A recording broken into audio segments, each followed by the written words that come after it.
How you doing, guys? I'm Julio Anguita with Realty Executives Elite Homes in Nutley, New Jersey, and today I'm very honored to have a very special guest, a man that I love with all my heart and soul. He's a very beautiful person. I actually call him Dad because that's how I respect him. So I want to, ladies and gentlemen, Keith Sally. It's my buddy right Thanks here. for having me, buddy. Thank you. Appreciate Thank it. you so I'll much. be back, by the way. Thank you. My experiences with you have been plentiful. I know Keith, the published poet. Keith, America's favorite outlaw when you were doing your wrestling. Keith, the radio host. Keith, the entrepreneur. Keith, the public speaker. And recently, Keith, the ordained minister. Wow. Do you consider yourself a Renaissance man? The build-up was so good, I had to look behind me to see what you were talking about. I just consider myself, to be really honest, I just recently I was interviewed by a magazine, and they asked me to describe myself, and I described myself as just a guy who struggles through his words to get through his days, because I do a lot with depression. And the depression was, believe it or not, the greatest thing that happened to me, because that's what led me into poetry, into writing, and the whole bit. So if I had to describe myself, right now everybody's calling me America's simple man, and that's a good place for me to be. Wow, that is very deep. Yeah. Deep words, deep words. Out of all your titles you ever had in your life, which one was your favorite and why? I think I can get this one. I could probably guess this You one. probably can't get this one. No. Granddad. Yeah, Pop. That's before I came here today. I was out eating with her. I mean, grandchildren change your life, and they give you a whole different perspective, and you tend to reminisce about your child, and then you get caught up in the years that have gone by, and you think about, wow, it didn't seem this long ago I was with my child, and I'm with my grandchild. So it's a great thing. That's Great thing, positive thing. God bless, God bless. I highly value your opinion, and without entering the boundaries of politics, what do you feel is the current state of the real estate industry? I think the economy is doing real well, and I think if the economy is doing real well, real estate's obviously doing better. It doesn't matter basically how good or how bad something's really going. It's the people that you deal with, it's the people that you associate yourself with that will make your experience in any walk of life be better. Now, obviously, I'm a little prejudiced because you're the man. So if I was to say to anybody that they should go to someone if they're interested in buying a home, it should be you. And I'm not saying that because I know you. I'm saying that because you're a man of integrity. You're an honest man. And that's what everybody needs, is honesty. Definitely. Thank you so much. You're the guy that'll come back 2 months later and knock on the door and ask how everybody's doing. Thank you. But when everyone else will sign the paper, say good luck, and be out the door. Yeah, I'm done. Yeah. Definitely. It's crazy because I see that all the time. Absolutely. I see agents don't follow up with their clients, that they've worked with, and some of my clients, I consider them family. Yeah. I mean, my first interview with Johnny Denari, I followed up with. I always follow up with him. Constantly checking up on him. They're about to have another baby in the family, and I'm constantly checking up on them to see how they're doing. And I just don't do that with him. I do that with all my past clients, and I keep up with them. Right. So thank you for that, because I think it's something that some agents need to work on. Like, the follow-up is very important. He's a man of integrity and honesty. You got it all wrapped up when you have those two things. Likewise. And he's got a great family besides. Thanks. Thank you. Do you see the real estate industry prospering in the years to come, or do you feel we'll revert back to a place of chaos, as some analysts are predicting? It depends on who's talking, it depends on who you're listening to, and it depends on who you're watching. Personally, I think it's going to be A-okay for years to come, as long as the economy stays A-okay. Okay. And I just believe everything's in a good spot right now. No matter what you hear, it's in a good spot. I understand where you're coming from now. I mean, I wish we could explore that more, because I know there's a lot of facets to that.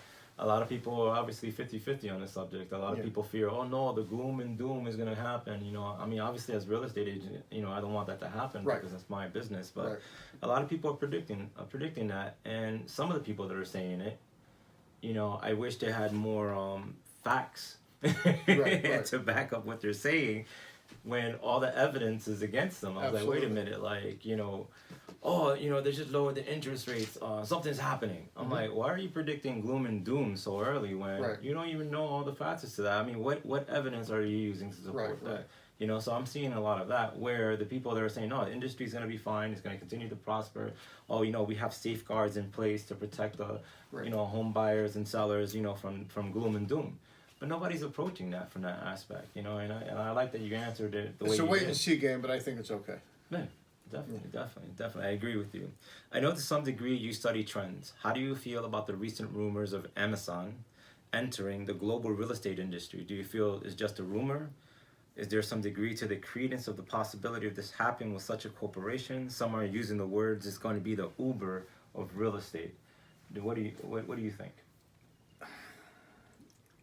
Amazon is selling everything. Yeah. Globally. I think there's a big difference from going on your computer and buying a shirt and having it sent to your house than going online and buying a home. If you're going to buy a home, you still need that personal contact with somebody from the area. You still need a Julio type where somebody that could sit down and explain everything to you. I don't know if Amazon could do that on a worldwide level. Maybe they could, and I'm not the one that has all the answers. No, definitely. I'm old school. I like the idea of coming into the office, meeting somebody, saying, this is what I'm trying to do, and somebody helping me along the way. Will Amazon be too big to help the little guy?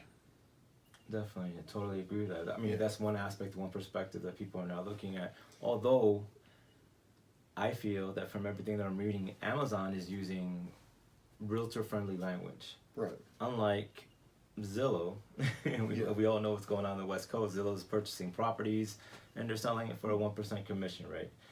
I mean, their philosophies are different. Their model is different than the Amazon model. I mean, I understand where you're coming from because you have a very reasonable, you know, the way you thought from is very reasonable. You're thinking it's like, no, you know, are they going to be too big to service the client or the customer on a very intimate level where there's that person-to-person interaction? Right. You don't want to be talking to somebody on their computer, on their laptop, through the video, through Skype or something like that. But you're right. How are they going to rectify that component? How are they going to say, you know what, this is how we're going to be doing it. It's going to still be intimate. Are they going to plug in, you know, the brokers? Are they going to use local agents to, you know, to show their properties? So that's a great question. Yeah. I just mentioned Zillow. This Zillow threat, as we're calling it, some realtors are calling it the Zillow threat, because you know their model to us, it's gaining some traction on the West Coast. I mean, I don't see it happening too much on the East Coast, but on the West Coast, it's gaining traction. I mean, what do you think? What are your thoughts on that? Do you think that that company model is going to thrive, or do you think it's going to fail?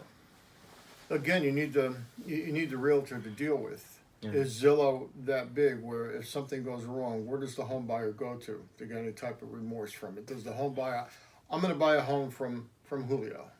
Julio cheats me somehow. I know where Julio is. And I don't mean that in a dangerous way. Yeah. I mean, I know to go to the police or whoever I got to go to and say, this is Julio, this is what he did. When you go with a big company, who do you really go to? And is there so many layers that you have to go through until you get some type of response? You know, is the action worth the effort that you're putting into it? And when all is said and done, will you still get the response that you want to? Again, old school. I like the idea. You know, as you were saying that, you know, who do you call? You know, just a wild thought entered my mind. I can imagine Zillow getting traction and getting to a point where their customers are going to have to call a 1-800 number, and you call that 1-800 number, you know, they go through the whole push. Oh, did your contract was messed up? Press 2. Did your closing go right? Press 4. Right. So I understand what you're talking about. Is it going to be on that level, or is it going to be on an intimate level? Definitely. You have always inspired me and motivated me to do great things, and I thank you for that. I honor you for that. Thank you for saying it. Likewise. Likewise. What advice can you give to real estate agents and aspiring entrepreneurs? You have to explain it a little more. For instance, I think that when I see some of my fellow real estate agents, you know, some realtors, they lack a certain motivation, and you see that they're struggling with stuff. You understand me? They feel like, you know what, I don't know what is it that I need to do. What should be my mindset? What should be my state of mind? You know, how should I? So wake you up want to every motivate morning? them. Yeah. So like if I see a, you know, aspiring entrepreneur, somebody who I see that has the potential, what can I tell that person, as you know, me, a realtor, or that person, the entrepreneur or fellow realtor? Listen, this is what you need to do to succeed. What advice do you give to aspiring entrepreneurs and you know, realtors in the field to have that mindset? Well, if we're talking about you inspiring somebody, the best thing that you could do is be you. Thank you. I Thank mean, you. again, it all comes down to honesty and integrity. I mean, if you sit in a room with somebody and you speak to them, you speak to them from your heart, everybody's going to get to see the same Julio that the rest of us have got to see. You are your biggest asset. Definitely. Just be you. Definitely. That's No matter what your powerful. wife says, just be you. You know? Love is an important factor in anything that you do in life. Because if you're not doing what you love, you're still stuck in the matrix. Absolutely. And unfortunately, I see that with some of my realtor friends in the business. I actually see it sometimes with my mortgage friends in the business. It's like they lack a certain I don't know what drives them. You understand what I mean? So my thing is like, do you agree with that statement, and why? Do you think that you need to wake up loving what you do every morning in order to succeed in life? Because I know people right now, they're waking up and they're going to a job that they hate. I think majority of us do that. Through all the things that I have done with the wrestling and all that stuff, I have stayed with a bus company for 30 years. I've gotten to the point where I just don't like it anymore. In fact, I'm planning on leaving. Wow. In about 4 months. And I think I've reached an age where I could do what I want to do, no matter what my wife says, because wife's always getting away. But I'm writing a couple books, I'm doing poetry, Great. I'm doing an online business that I like. Wow. And all I want to do is just write a little bit, work a little bit, donate a little bit. I have a couple charities that I want to work with, and enjoy life, smell the air. I think times people, I think they look in the wrong direction for what they think really pleases them. Sometimes they should take a step back, sit down and have a conversation with the most important person in their life, and that's themselves. And realize what's really important, what is going to bring them the most joy. Because when you have a good feeling in your heart, your family's going to have a good feeling in your heart. And everything you do is going to show. And people are going to notice you and the way you thrive and what you do. And they're going to start saying, "Well, I like to be like him," or "I like to be like her." Little kids across America, "I want to be like Julio." You know? And it's important to love what you're doing. It really is, because you're going to just grow up to be an old, grumpy old man. And I'm on that line. No, you're not. No. Well, old I am. You know what? You look great. I think you look Yeah, great. yeah. I think I've known you for over 10 years now, and let me tell you, man. I think you need to let me know what your secret is, because you still look like Keith, like the same. I Keith, pray a lot. You know? That's awesome. I pray a lot, That's you know. awesome. But I'm like a '57 Chevy. I look great on the outside, but the engine's like huffing and puffing. You know. Thank you so much, Keith. I want to thank you for coming. You know, I really honor you a lot. I think this Thanks, was a I appreciate fantastic it. interview. I think that you've said a lot of motivational things for agents and, you know, aspiring business people to absorb and to learn from. And I think you're an awesome individual. I really think Thank you you. are, I and appreciate it. and I love you, and love I'm you always too, going to man. honor you as that. Thank you. I want you to very, thank very you. much. I want to thank you for coming out. Do I get a chance to say something real fast? Of course. Do a plug. Go ahead. Julio and I know each other for a long time. We're very close, and I'm honored that he calls me dad. I call him son. But the truth of the matter is, he's one of the most honest guys you could know. And if you're going to do business, you should do business with Julio. And if you're not happy, then come see me. Because I'm being honest with you, I trust him that much. I love him that much. I love his family. I, honest to God, think of his family as my family.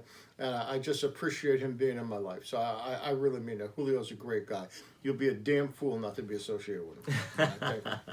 Thank you Thanks, so bud. much. I really Thanks. appreciate it. Guys, again, this is Julio Anguita. This is one of my favorite people on the planet, Keith Sally. I want to thank you for the time for watching this video. You can find me at Realty Executives Elite Homes in Nutley, New Jersey.